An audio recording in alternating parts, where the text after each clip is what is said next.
সকালের বাসি কাজ একটু তাড়াতাড়ি সারা হয়ে গিয়েছে, সেই জন্য ভাবলাম নাস্তায় একটু বানিয়ে নিই চাউমিন, কারণ এসবগুলো করতে তো একটু টাইম লাগে, সেই জন্য আর বানানো হয়নি। সকালে দিয়েছি বিমশুটি, আর আছে বিট গাজর, আর দিলাম অল্প করে আলু।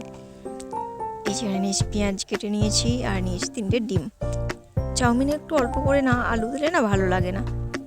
এই যে চাউমিনের মশলাটা ছিল না, ছেলেকে বলতে বান্তিকে কিনে নিয়ে এসেছে।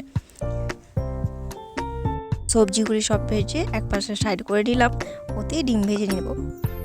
আলাদা করে আর তুললাম না, সব ভাজা হয়ে গেছে। এখন এবার দিয়ে দেবো চাউমিনটা। নিচে আমি ভেবেছিলাম হয়তো ডালা হয়ে গেছে, কিন্তু দেখলাম ঠিকই আছে, সেদ্ধ বেশি হয়নি। এখন শুধু মশলাটা দিয়ে ভালো করে নেড়ে চেড়ে নামিয়ে নিলাম। নিচে হয়ে গিয়েছে আজকের সকালের নাস্তা। এর থেকে নিয়ে এসেছিলো একটি বড় টমেটো কেচাপ, এটিকেও তো শেষ করতে হবে।